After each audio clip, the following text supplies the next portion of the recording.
well over 2 millennia before biology made any effective advance on this notion, with Darwin's theory of evolution. By now, Aristotle had acquired a reputation as the leading intellectual throughout Greece. Philip of Macedon had recently overrun Greece, for the first time uniting its bickering city-states into one sovereign country, and he invited Aristotle to become tutor to his unruly young son Alexander.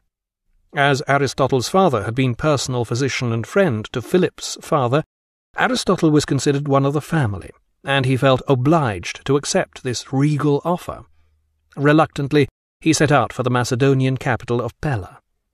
Nowadays, Pella is little more than a field of stones, with some pebble mosaics and half a dozen columns beside the busy main road from Thessaloniki to the western Greek border. It is a surprisingly unimpressive spot, considering that this was the first capital of ancient Greece, and later, after Alexander the Great launched his campaign to conquer the world, it could even have claimed to be the first and last capital of the known world. Here in 343 BC, one of the finest minds the world has ever known set about trying to educate one of the greatest megalomaniacs the world has ever known. Aristotle was 42 years old. Alexander was 13. But not surprisingly, it was Alexander who won hands down. The headstrong young pupil learned absolutely nothing from his tutor during the 3 years of their association, or so the story goes. Aristotle was convinced of the superiority of the Greeks to all other races. In his eyes, the finest leader would be a Homeric hero such as Achilles, whose mind had been exposed to the latest advances in Greek civilization. And he believed that in man's mind lay an ability to subdue the entire world. There's no denying that Alexander bore an uncanny resemblance to this blueprint, even if he did not turn out quite as Aristotle might have wished. But we can only speculate on this meeting of minds, about which curiously little is known. What is known is that in payment for his services, Aristotle asked Philip to rebuild his birthplace Stagira, which had inadvertently been reduced to rubble during one of Philip's recent campaigns in the Halkidiki Peninsula. And there is evidence that while Alexander was on his great expedition of conquest, he sent back assorted unknown plants and a zoo of exotic animals for his old tutor to classify. Horticultural lore has it that this was how the first rhododendrons reached Europe from Central Asia. If so, Aristotle must have misclassified this species. Rhododendron means rose tree in ancient Greek. In 336 BC, Philip of Macedon was assassinated, and the 16-year-old Alexander assumed the throne. After speedily executing all other possible claimants, and embarking on a few preliminary blitzkrieg campaigns through Macedonia, Albania, up through Bulgaria and across the Danube and down through Greece, reducing Thebes to a smoking ruin en route, Alexander set off on his campaign to conquer the known world. In practice, this included North Africa and Asia as far as Tashkent and northern India. Fortunately, Aristotle's geography lessons hadn't included China, whose existence was unknown to the West at this time. Meanwhile, Aristotle had returned to Stagira. But before he had left Pella, Aristotle had recommended his cousin Callisthenes to Alexander for the position of court intellectual. This act of generosity was to prove all but fatal for Aristotle. Callisthenes was a bit of a blabbermouth, and Aristotle warned him about talking too much at court before he left. When Alexander set out on his world-beating campaign, he took along Callisthenes as his official historian. But while they were fighting their way through Persia, Callisthenes appears to have talked himself into a charge of treason, whereupon Alexander had him locked up in a portable cage. As Callisthenes trailed alongside the army in his cage, languishing in the desert heat, his body became covered with sores and crawling insects, until in the end Alexander became so sick of the sight of him that he threw him to a lion. But like all successful megalomaniacs, Alexander had his paranoid streak. He blamed Aristotle for Callisthenes' treachery. Alexander is said to have been on the point of signing orders for Aristotle's death, but in the end he set off to conquer India instead. After spending 5 years in Stagira, Aristotle returned to Athens. Then in 335 BC, Speusippus died, and the position of head of the academy once again fell vacant. This time it was given to Aristotle's old friend Xenocrates, who was considered a suitably austere and dignified character, despite having once been awarded a gold crown, for his prowess in drinking at the Feast of Pitchers. Xenocrates was to die in office 20 years later by tripping in the night and falling into a cistern. Aristotle was so miffed at being passed over once again that he decided to found a rival school of his own. This he established in a large gymnasium beyond the city walls beneath Mount Lycabettos. The gymnasium was attached to the nearby temple of Apollo Lysias, Apollo in the form of a wolf.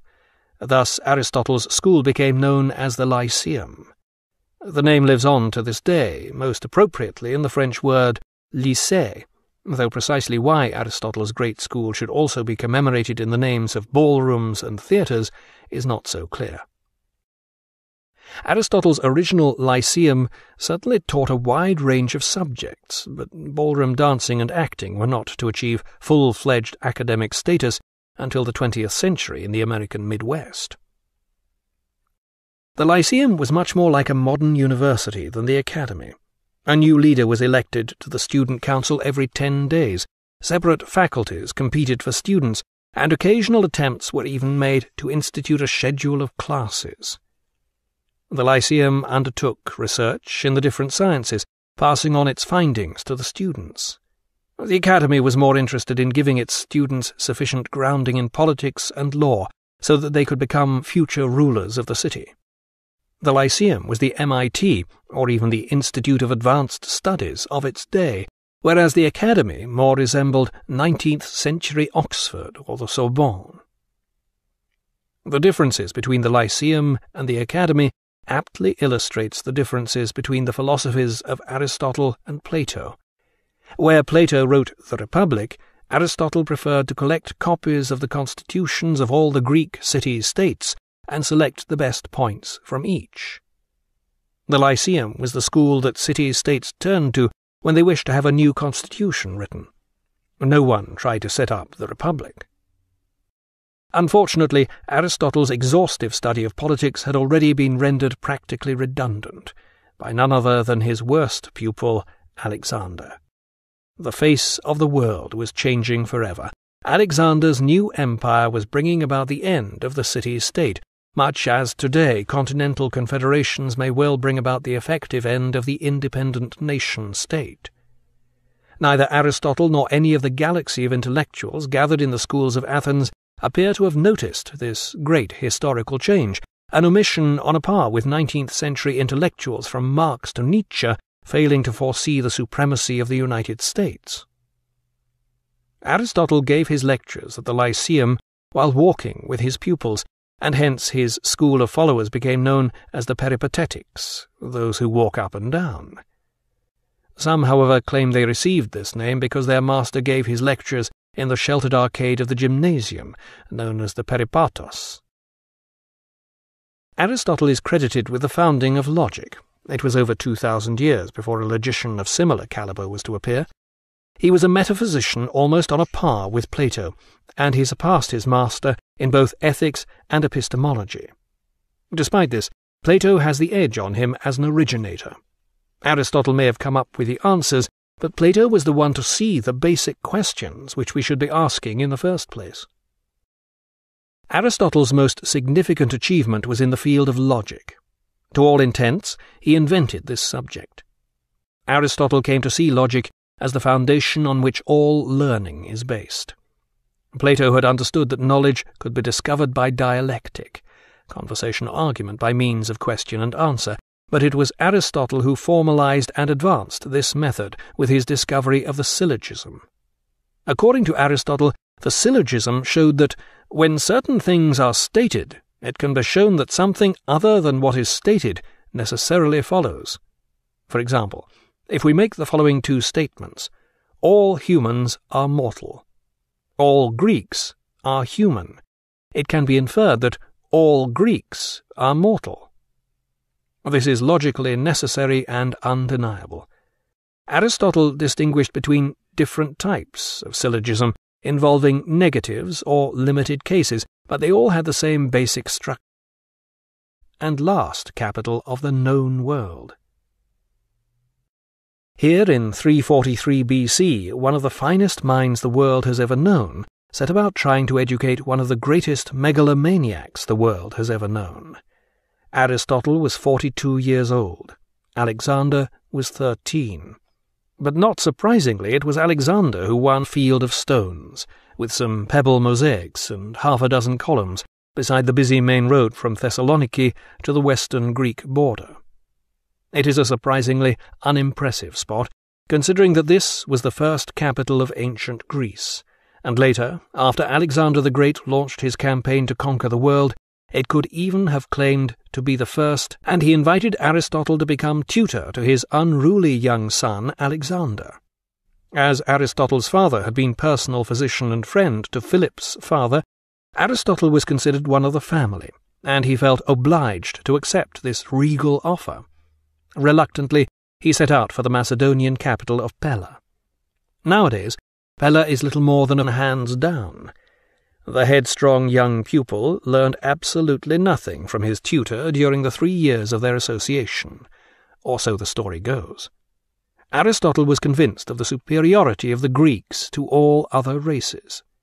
In his eyes, the finest leader would be a Homeric hero such as Achilles, whose mind had been exposed to the latest advance well over 2 millennia before biology made any effective advance on this notion, with Darwin's theory of evolution.